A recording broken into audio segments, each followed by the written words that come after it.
Bismillahirrahmanirrahim. Dear student and viewers, Assalamu alaikum. I hope you understood the first lecture on correct use of verb. Now in the second lecture, we are going to discuss correct use of verb of present continuous tense.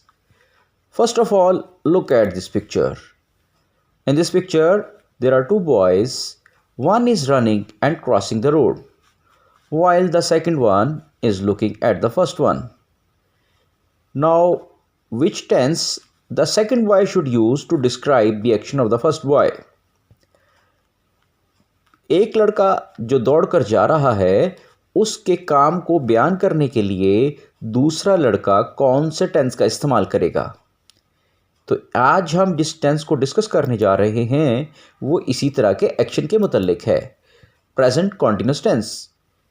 तो present continuous tense ऐसे action को बयान करता है जो taking place और going on at the time of speaking.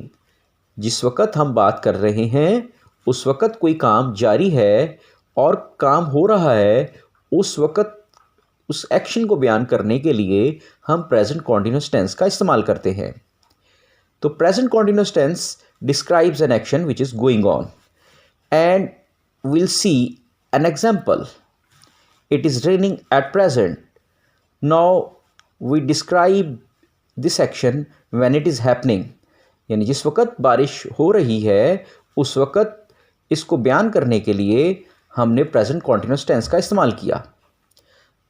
Now what other thing that present continuous tense tells? It tells the future event which is already arranged. Future event को भी बयान करने के लिए हम प्रेजेंट कॉन्टिन्यूस टेंस का इस्तेमाल करते हैं। ऐसा इवेंट जो पहले से ही हमने डिसाइडेड कर लिया है, चाहे वो मुस्तकबिल का है, उसको बयान करने के लिए हम प्रेजेंट कॉन्टिन्यूस टेंस का इस्तेमाल करते हैं। मिसाल देखिएगा, she is living for Karachi tomorrow. वो कल कराची के लिए रवाना हो रही है। इसमें हम देखें तो ये जो टुमारो ज़ाहिर करता है कि ये आने वाले वक्त को ज़ाहिर करता है, जो मुस्तकबिल को ज़ाहिर कर रहा है, लेकिन ये डिसाइडेड है और डिसाइडेड इवेंट को बयान करने के लिए चाहे वो मुस्तकबिल का है, उसमें हम फ्यूचर इवेंट को बयान करने के लिए प्रेजेंट कॉन्टिन्यूस टेंस का इस्तेमाल कर सकते हैं।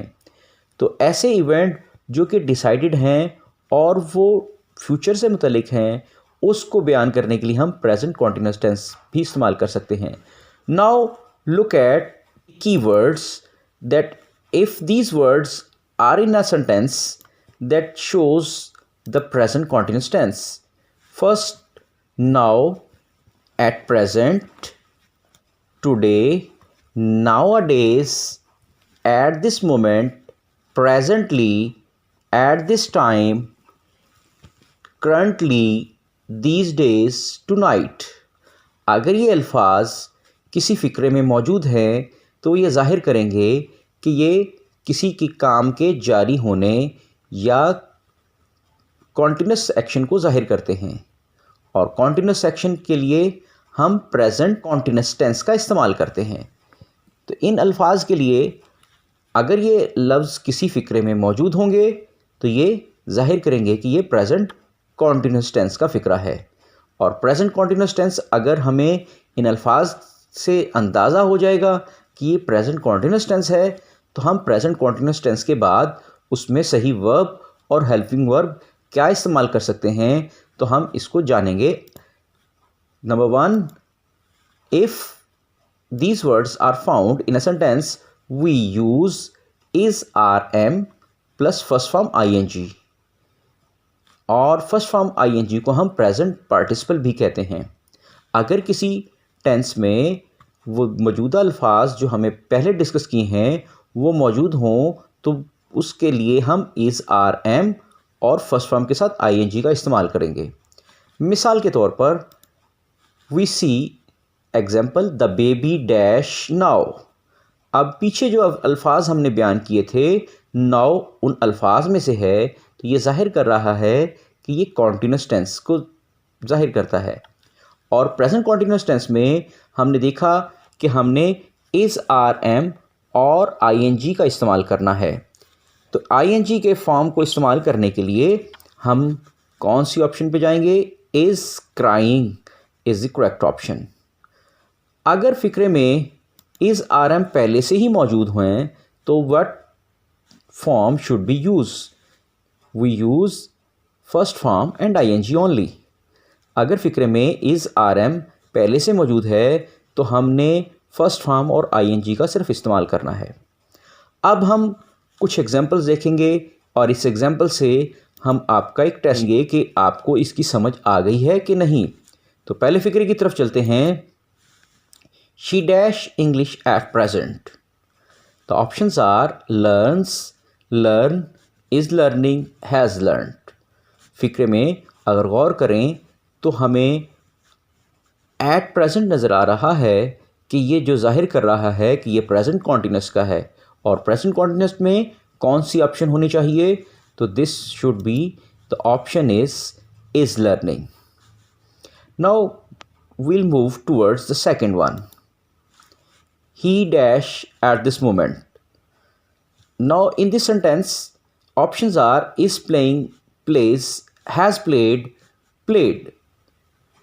अगर ऊपर फिक्रे में देखें तो at this moment shows it is a present continuous tense, and in present continuous tense we use is, rm and ing form. Now the options are is playing is the correct option. We'll move towards the third one. I dash the sums now. Is solving, am solving, solve, has solved. Now in this sentence, now is this word which shows that it is a present continuous tense, and in present continuous tense is, rm and ing is the correct option. Now is solving and am solving both belongs to present continuous tense, and for I we use am solving, not is solving. So the right option is am solving. Now we will move toward the fourth option. Shahida dash a sad song today. The options are sings, sang, has sung, is singing. Now in the above sentence, today shows that it is a present continuous tense. Sentence जो है वो present continuous tense का है, और present continuous tense में जो सही option है वो हम देखते हैं कि इज़, आरएम और आईएनजी वाली फॉर्म दुरुस्त है, तो लिहाजा इसमें is singing is the right option. तो इस फ़िक्रात को समझने के बाद उम्मीद करते हैं कि आपको ये सब समझ आ गई है। Thank you very much. अल्लाह हाफिज़।